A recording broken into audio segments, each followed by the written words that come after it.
Hello everyone, true English classes bye Ramesh sir को subscribe कीजिए, bell icon को press कीजिए ताकि मेरा नोटिफिकेशन सबसे पहले पहुंचे आप तक।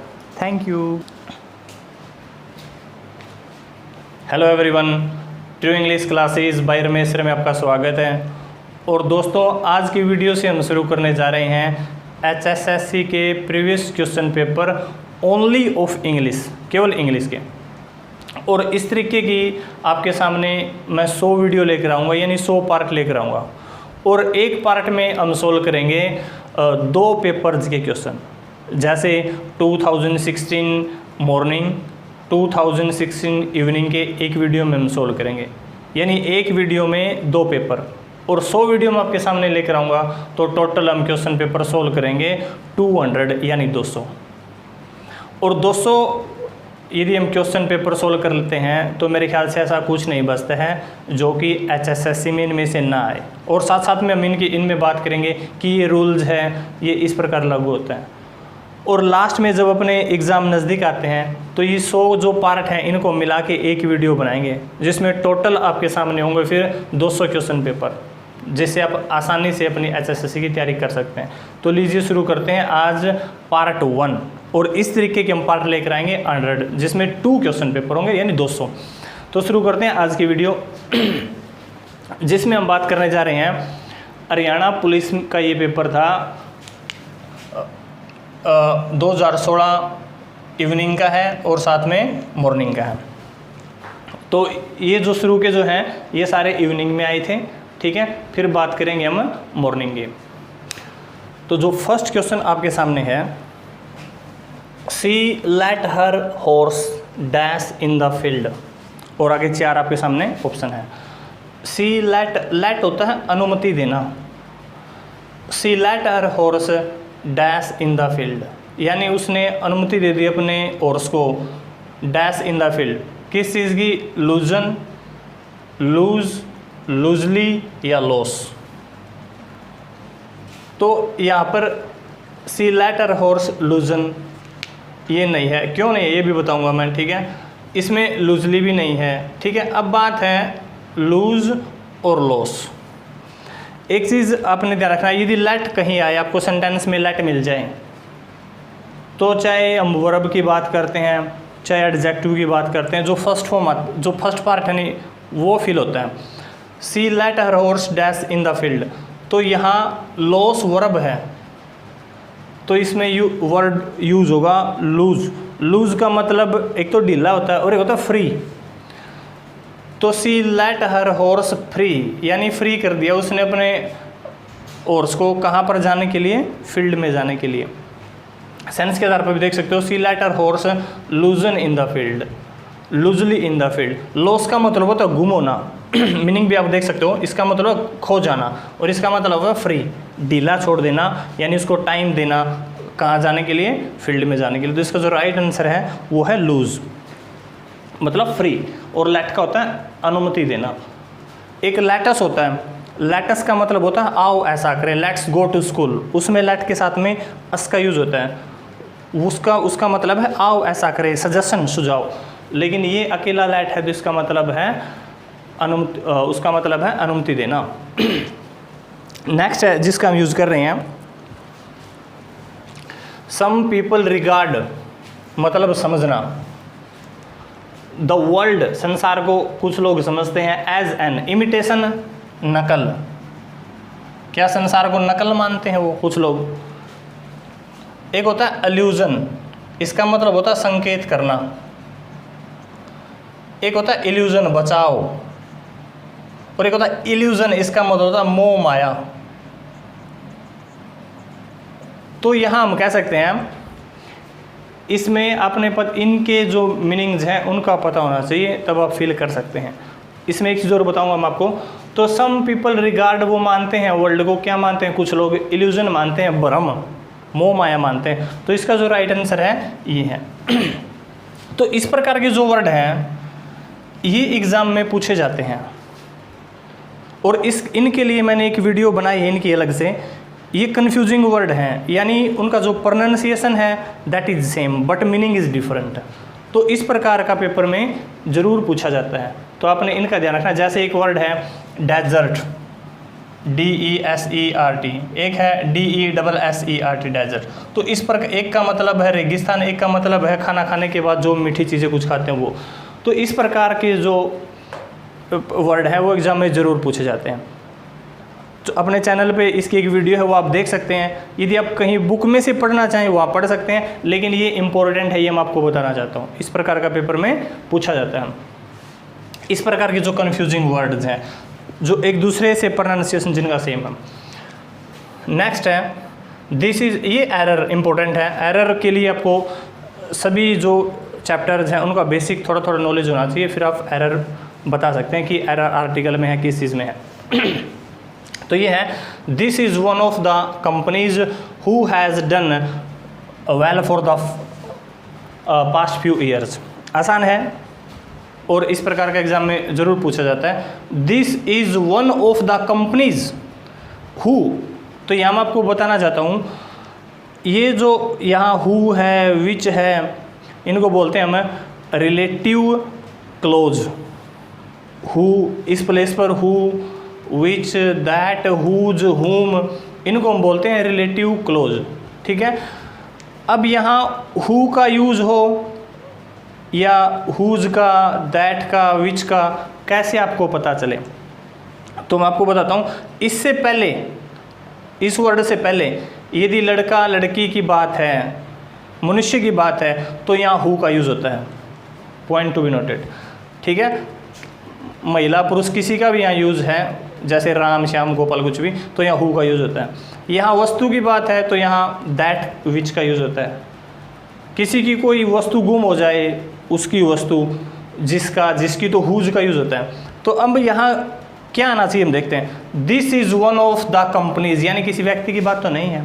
This is one of the companies, तो यहाँ यूज़ होना चाहिए दैट या विच। तो ये जो हु है ये गलत है, यानी इस पार्ट में गलती है।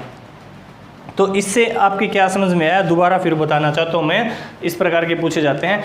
यदि महिला पुरुष की बात है तो यहाँ यदि हु का यूज़ होता है, वस्तु की बात है तो दैट, विच का यूज़ होता है, जिसका, जिसकी जहाँ मीनिंग लिखी तो हुज का यहाँ पर यूज़ होता है। तो आपने ध्यान रखना है, यहाँ हु गलत है क्योंकि यह कंपनीज की बात है, जो कि वस्तु में जिसको हम काउंट कर सकते हैं। आई कैन नॉट सैंक्शन, मैं आपको मंजूर नहीं कर सकता सच ए लार्ज, हम इतनी बड़ी दौलत, without no permission of the authorities. अब तीन वर्ड हैं, एक है नो, एक है एनी, एक है सम, SOM, ये सम। ये तीन वर्ड हैं। ठीक है। इनमें यदि आपको कहीं कन्फ्यूज़न है और नेगेटिव सेंटेंस है तो एनी का यूज़ होता है। तो आई can not sanction such a large सम, आप पढ़ के देखोगे इसको, आपको वैसे ही पता चलेगा। I can not sanction such a large sum without no permission, यहाँ वर्ड होगा without any permission, without any permission, यानी सी पार्ट में इसमें गलती है। और ये सेंटेंस भी नेगेटिव है। नेगेटिव सेंटेंस है तो किसका यूज़ होता है? एनी का यूज़ होता है, ये आपने ध्यान रखना है। नेक्स्ट जो है करेक्टली स्पेल्ड, इनमें से हमें बताना है कि इनमें से किसकी स्पेलिंग सही है, जो पूछा गया था 2016 इवनिंग में पूछा गया था। ठीक है। यानी डायरिया वर्ड है ये, डायरिया, इनमें से डायरिया की राइट स्पेलिंग हमने बतानी है। ठीक है। तो डायरिया मैं आपको अपने आप बता देता हूँ, अपने याद रखनी फिर ये स्पेलिंग है डायरिया की। अब मेन चीज़ ये है इसको याद कैसे रखें। ठीक है। तो सबसे पहले अपन डायर, DIAR, लेकिन आपने करना है डबल R। जर्नल डायर का नाम सुना होगा, तो डायर, DIA डबल R, डायर, और होया HOEA, ये आपने याद रखना है। डाई फिर double R HOEA, diarrhoea. Diarrhoea की स्पेलिंग आपने याद रखनी है DIA डबल R HOEA, ये डायरिया की स्पेलिंग है, इंपॉर्टेंट है, पूछी जाती है, ये आपने याद रखनी है।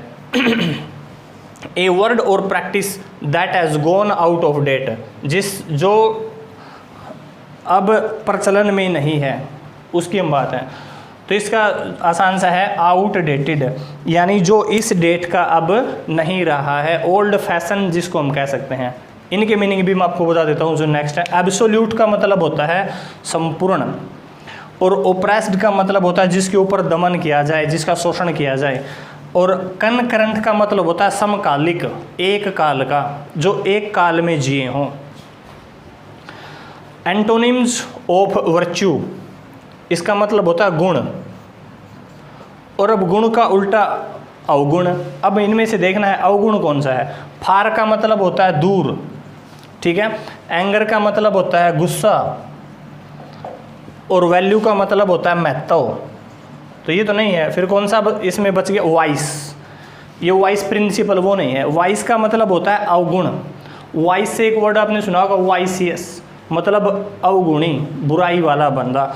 तो वर्च्यू का मतलब जो उल्टा है, एंटोनिम जो है वो होता है इसका वाइस, ठीक है। नेक्स्ट सेंटेंस है जिसकी हम बात कर रहे हैं, he has been playing cricket, identify tense.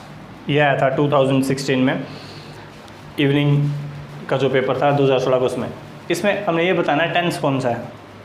तो सबसे पहले तो मैं आपको ये बताऊं कि टेंस की एक शॉर्ट ट्रिक्स की वीडियो है अपने इस चैनल पे, जिस पर आप जाकर उसको देख सकते हैं। और वो सिर्फ 20 मिनट की वीडियो है, सारे ट्रिक्स जिसमें आप आसानी से पहचान सकते हैं। चलो अब इसकी बात करते हैं। तो हैज़ बीन, जहाँ आपको हैज़ बीन, हैव बीन और फर्स्ट प्लस आईएनजी दिखाई दे तो it means present perfect continuous tense. और पेपर में मैंने जो वीडियो है उसमें ये भी बताया है कि सेंटेंस देखती आप कैसे बताएं कि इसमें हैज़ बीन या हैव बीन का यूज़ होगा। तो आप वो वीडियो जाकर देख सकते हैं। इसमें he has been playing cricket तो आसान है, ये तो पहचानना है, इसमें फिल नहीं करना। हैड बीन है तो पास्ट परफेक्ट कंटीन्यूअस टेंस है। ये has been, have been first plus ING है तो it means present perfect continuous, present perfect continuous tense है। Next, Sunil is best student in our class at present, no error. 4 part हैं इसके, error हमने बतानी है। तो एरर के लिए मैंने बताया सारे पार्ट का जो बेसिक नॉलेज आपको होना चाहिए। चलो इसमें हम बताते हैं गलती क्या है। तो इसमें फर्स्ट पार्ट ही इसका रॉन्ग है। वाई? जो बेस्ट है, बेस्ट इज सुपरलेटिव डिग्री। सबसे पहले पॉजिटिव डिग्री, फिर कंपैरेटिव डिग्री, फिर सुपरलेटिव डिग्री। और जो सुपरलेटिव डिग्री है जिसमें EST लगा होता है या मोस्ट, तो उसके पहले द होना चाहिए। जैसे मोस्ट ब्यूटीफुल है, मोस्ट ब्यूटीफुल, ठीक है, मोस्ट ब्यूटीफुल। रूल ये है आपको मोस्ट दिखाई दे उसके पहले द का यूज़ करना है। और किसी के EST लगा हुआ है, जैसे बिगेस्ट, BIGGEST, बिगेस्ट, तो इसके आगे भी द का यूज़ होना चाहिए। ये आप देख सकते हो, मोस्ट के आगे भी द होना चाहिए और जिसके EST लगा हुआ है उसके भी, यानी इसको बोलते हैं सुपरलेटिव डिग्री। सुपरलेटिव डिग्री बताने से कई बच्चों को समझ में नहीं आता, तो मैंने सीधा बता दिया मोस्ट के आगे द होना चाहिए और जो EST किसी वर्ड के लगा हुआ है उसके आगे द होना चाहिए, या EST इसके आगे द होना चाहिए था, नहीं है। तो ये पार्ट गलत है। तो ये 2 चीज़ें आपने देख लेनी है। There were dash viewers than expected. अब बताना है फ्यूअर, लेस, मैनी या लेसर, इनमें से कौन सा है। तो पहले तो मैं एक चीज़ बताऊँ आपको, THAN, देन का यूज़ कहीं होता है तो वहाँ पक्का कंपैरेटिव डिग्री मिलेगी। अब वो कौन सी होती है, कंपैरेटिव कौन सी होती है? तो कंपैरेटिव वो है मोर, जैसे मोर ब्यूटीफुल हो सकता है, यानी मोर मिलेगा आपको, ठीक है, एक तो। और एक किसी वर्ड के ER मिलेगा। तो इसमें मोर तो कहीं है ही नहीं, मोर का तो मैटर ख़त्म, किसी वर्ड के साथ आगे नहीं है, ER है। तो अब देखो मैंने बताया है देन है तो पक्का ER मिलेगा, तो इसमें तो ER नहीं है, इसमें भी ER नहीं है, 2 तो खत्म हुए, ठीक है। अब अपने सामने ऑप्शन कितने बच गए, 2, यानी देन है तब पक्का कंपैरेटिव डिग्री मिलेगी। अब कंपैरेटिव डिग्री तो 2 ही बची, ठीक है। अब देखते हैं फीवर और लेसर में से कौन सा है। अब एक चीज़ आपने ध्यान रखनी है, यदि हम गिन सकें तो वहाँ फ्यूअर का यूज़ होता है, फ्यूअर गिन सके तो, काउंटेबल है तो, और जिसको गिन ना सकें वहाँ लेसर का यूज़ होता है। अब व्यूअर्स को तो हम गिन सकते हैं, तो यहाँ किसका यूज़ होगा, फ्यूअर का यूज़ होगा, यानी option A is the right answer. ये आपने देखना है, देन है तो comparative degree. The driver important है, द इस प्रकार के पूछे जाते हैं। The driver together with conductor and passenger were drone, इसमें भी हमने बताना है किस पार्ट में गलती है। तो इस प्रकार का जो सेंटेंस है उसमें हमने फोकस करना चाहिए सब्जेक्ट के ऊपर। अब देखो ये क्या कह रहा है, the driver together with conductor and passengers were drone. हमें ऐसा लगता है भाई पैसेंजर जो है ज़्यादा हैं तो ओवर सही है, लेकिन नहीं, हमने फोकस किसके ऊपर करना है, द ड्राइवर के ऊपर। The driver was drowned together with conductor and passenger, ये सेंटेंस ऐसे था। यानी यहाँ वर गलत है, यहाँ किसका यूज़ होना चाहिए, वोज का यूज़ होना चाहिए। किसके लिए, द ड्राइवर।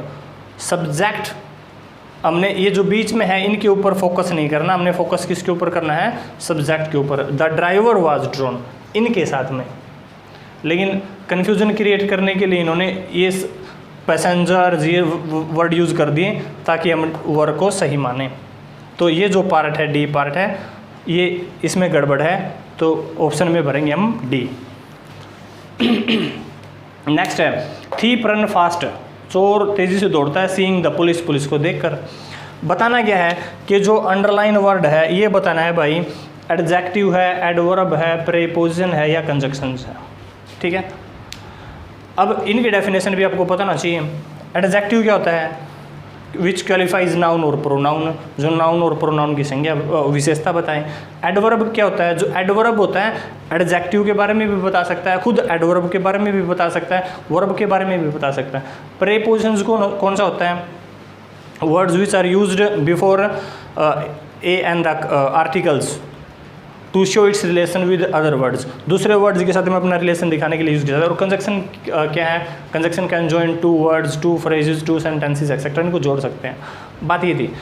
अब फास्ट क्या है, थीप चोर दौड़ता है, रन दौड़ता है, फास्ट दौड़ता है, फास्ट दौड़ता है, फास्ट, यानी रन वर्ब है और वर्ब की विशेषता बताएगी है। दौड़ता है कैसे, तेज, दौड़ना वर्ब है और जो वर्ब की विशेषता बताए वो एडवर्ब होता है, ठीक है। जो संज्ञा और सर्वनाम की विशेषता, नाउन और प्रोनाउन की विशेषता बताए एडजेक्टिव, लेकिन जो किसके वर्ब की विशेषता बता दे और वो एडवर्ब होता है। तो फास्ट क्या है, एडवर्ब है। Option B is the right answer. Estimation things worth, किसी वस्तु की कीमत का एस्टिमेशन करना, ठीक है। गुडनेस अच्छाई, नो। अप्रेजल, अप्रेजल होता है मूल्यांकन करना, ये सही इसका राइट आंसर। और बिलीव्स होता है ये रीति रिवाज वगैरह पे आपको पता है, तो इसका जो राइट आंसर है वो है अप्रेजल, मूल्यांकन इसका मतलब होता है। लैक्सिकन का सेम बताना है, सेम सिनोनिम्स, तो मैं आपको बता, लायबिलिटी तो पता है किसी चीज़ के प्रति वफादार होना या जिम्मेवार होना। एंथोलॉजी, डिक्शनरी या फिर एंग्री। एंथोलॉजी का मतलब होता है एक ही विषय पर अलग अलग राइटर ने जो बुक लिख रखी है, टॉपिक एक ही होना चाहिए, सब्जेक्ट एक ही होना चाहिए, उसको एंथोलॉजी बोलते हैं। और डिक्शनरी आपको पता है शब्दकोश, तो लैक्सिकन भी क्या होता है, शब्दकोश। This is the right answer. Angry का मतलब होता है आपको पता है सिंपल है, गुस्सा। तो आज ये 14 क्वेश्चंस हमने सोल्व किए हैं और ये 2016 इवनिंग 2016 मॉर्निंग के थे। इसी प्रकार की हम वीडियो लेकर आएंगे 100 और क्वेश्चन, अपने क्वेश्चन पेपर कितने सोल्व हो जाएंगे 100 × 2 यानी 200। और 200 यदि हम ऐसे रूल बताते हुए सोल्व करेंगे तो मेरे ख्याल से HSSC की जो इंग्लिश है वो क्लियर हो जाएगी। तो इस वीडियो में इतना ही। वीडियो यदि पसंद आई है तो चैनल को सब्सक्राइब कीजिएगा, बेल आइकन को प्रेस कीजिएगा। अगली वीडियो लेकर आऊँगा कल, तब तक हंसते रहिए, मुस्कुराते रहिए। Thank you, good bye.